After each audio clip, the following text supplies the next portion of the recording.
Good Neighbor Podcast, the place where local businesses and neighbors come together. Here's your host, Skip Money. Well, hello, everyone, and welcome to the Good Neighbor Podcast. So I am very excited today to have a very special guest with us for the first time in our studio. And I'm sure you'll be just as excited as I am because today I have the pleasure of introducing your good neighbor, Mr. Ross Smith, who is the owner-operator of Assembly Architecture and Build. Ross, welcome to the show. Thanks, Skip. Good to be here. Thanks for having me. Well, we're glad to have you. Like I said, very excited to learn all about what you do. So if you don't mind, why don't you kick us off by telling us about your business? Well, at Assembly, it's kind of a unique business in the sense that I'm a licensed architect and contractor. So what we've done is we've combined architecture and construction into one company, and we focus on custom homes. And it makes the process really easy for our clients because they can just come to us for the entire process. We're totally turnkey, which is unique. Typically, contractors and architects are two separate entities, and then the homeowner can kind of get stuck between the two. With us, it's just one point of contact, makes for a really easy process. And I think it allows for really good results, and we can watch cost estimating very carefully. And in general, I think our clients have really positive experience with us. Wow, that's pretty unique, I think. I'm not sure I know that. There's not a whole lot of companies in this area that do what we do. It's pretty unusual to combine the two, but I think it's the way to go. I know that if I were looking to build my own home, I'd definitely seek working with a design build firm because they're going to be, combining the two just makes the process super transparent, and everyone involved is on the same page from the beginning. So there's no disconnect between, hey, can you design us a home? Now that home goes to a whole new company for estimating and construction, and they have to learn all the details. They've got to work with the architect to understand the numbers. So we kind of combine that all into one, which I think it makes us unique, and it's been fun for us too. Yeah. Awesome. Well, very interesting concept. Ross, what's your journey? How did you get here? Yeah.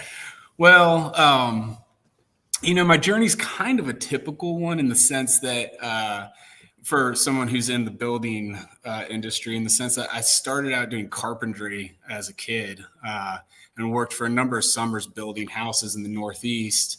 And then that sort of sparked an interest in architecture, at which point I went off to study architecture, and I got a degree in it. And then I worked in architecture firms for a number of years.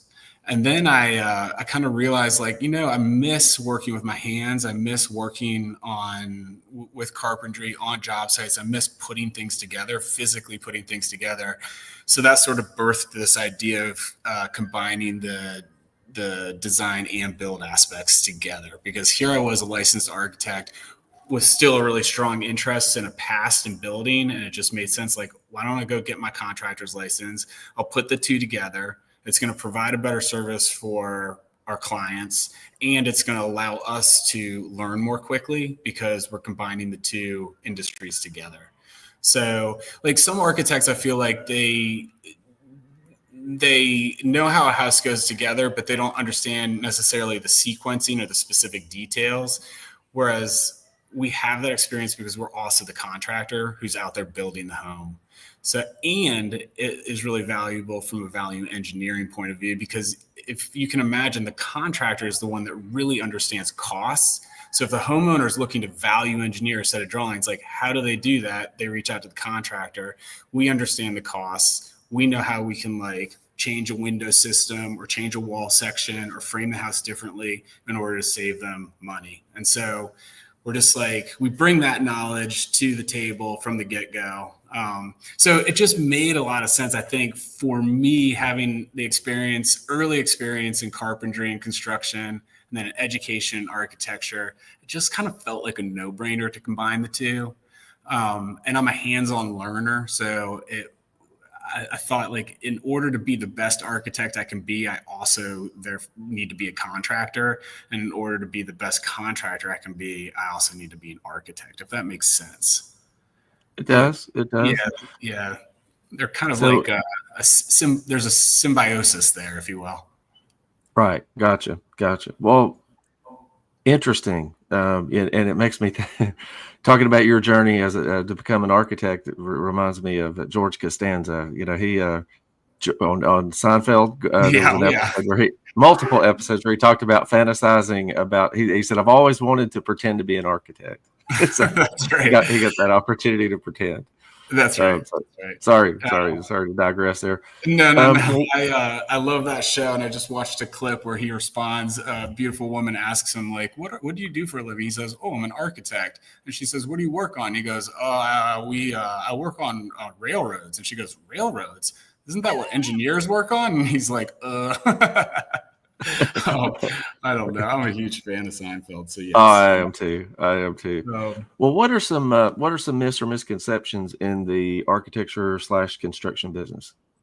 I think that like I feel like mechanics might deal with this as well, and that is just like a skepticism and maybe a mistrust that the contractor is somehow going to take advantage of you. And I think that like what's important to understand is that any good contractor who has been in the business for years, like there is no world in which it works in their favor to somehow take advantage of a client or homeowner. Like what works to their advantage is lots of transparency, lots of communication, lots of trust, because that's like how you're going to build a successful business. And if you're like shisty and working in weird ways, you're not going to last long, and you're going to get a really bad reputation in the small community in which you're working. So I think it's just really important for homeowners to understand that, like, if you're working with a good contractor, trust that contractor, because it really is to their benefit to do well by you. And I think that like we emphasize that a lot at Assembly. We have a lot of transparency with how our finances work, a lot of transparency with how the drawing systems work, how we communicate with clients. And what all of that is about really is just about building trust so that the clients can know that like, we are working hard to do well by them. And as a result, we've gotten a lot of clients who don't even live locally. Like we build, some on occasion we'll build big fancy homes for people that live in Florida or New York, and they may come and visit the project 3 or 4 times over the course of the entire build. And so they put a lot of faith in us to execute the project well and send them a lot of information and keep them up to date. So I would just say that like if you're looking at building a home, don't be worried about, well, first of all, select a good contractor. That would be the first step. Like talk to people, ask for references, interview a couple different contractors, select somebody that you trust, and they'll do well by you. Yeah. Very good. Yeah. Now, you sound like a really busy guy. If there is time outside of work, what do you like to do for fun? Well, the thing is like I really have 2 jobs, Skip, because one job is running the company Assembly, and then the other job is I've got 2 little boys at home. So I have the luck of also being a full-time father. So sometimes I'll joke with employees that my break starts Monday morning because my weekends are so intense. But I would say that like, right now where my life is, I derive a lot of fun from just hanging out with the boys, a 3 and a 5-year-old. I'll take them to the Asheville Nature Center, go look at animals, play with snakes. So I don't have a lot of time for mountain bike riding, which I also love, or going, floating down the French Broad River, or going for swims in the lakes. Like I love all of that stuff so much, but so much of my life right now is dominated by the 2 little ones. So I just try to, I derive a lot of fun out of just like watching them grow, basically. Yeah. Great answer. Change. Family's always best. It and is. You're not far away. You're not far away with the 2, 3, and 5. It won't be that much longer. They'll be hiking with you and mountain bike riding and jumping in the Quad River. So. Yeah, I appreciate you saying that. It's hard to remember that sometimes when you're in the fog of it, but I think that you blink a couple times and suddenly they're like 9 and 10 or 9 and 11 and you're mountain bike riding. So yeah. Oh yeah, they'll be challenging you like keep up with us, old man. I'll be an old dad. I'll be struggling to keep up. I'm sure. I'm very familiar with that myself. Yeah. Well, Ross, if you could think of one thing that you would like our listeners to remember about you and about assembly, architecture, and build, what would that be? Well, we're unique because we're a design build company, and we're really capable of not just doing single family housing, but really we can take on any kind of project, including commercial or sculptural. There's like a variety of projects that we can tackle because we can do both the architecture and design component to it.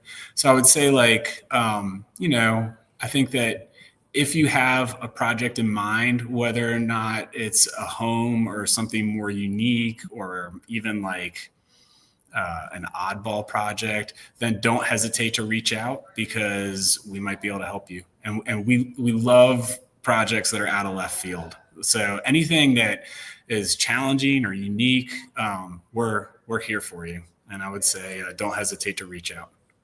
Awesome. Well, speaking of that, for those of us who might be interested, looking to build, design something for the future, how can we learn more? Definitely go to our website. That's the best way to contact us. And that's assemblyab.com. So it's like assembly architecture and build.com, but assemblyab.com. Go there. That's the primary resource for contacting us, seeing the kind of projects we do, learn about our process, et cetera. So that's our number one spot. Very good. And I'm assuming you've got some sample builds on there for folks to peruse. Yep. We've got builds that are currently ongoing in our portfolio, and then ones that we've completed over the years. And we try to show a variety of work. So there's houses that are both more on the affordable range, and then there's some high-end homes in there, as well as some sculptural projects. Like we have one design for this like treehouse like project. That's on there. So yeah, so it's a good place to see what we do and to reach out to us with any questions. Awesome. We'll do it. Definitely want to check out that treehouse too. That's right. So, well, Ross, can't tell you how much we appreciate you taking time out of your busy schedule to spend some time with us. Tell us all about what you do and your journey with assembly, architecture, and build. And wish you and your boys, your family, and your firm all the best moving forward. Skip, I really appreciate it. Thank you so much for having us.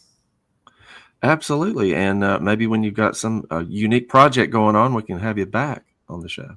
I would love that. Please reach out anytime. I'll be here. Awesome. Thanks so much. Hope you have a great rest of the day. You too. Enjoy. This is the Good Neighbor Podcast, the place where local business. Thank you for listening to the Good Neighbor Podcast. To nominate your favorite local businesses to be featured on the show, go to gnptri-cities.com. That's gnptri-cities.com or call 423-719-5873.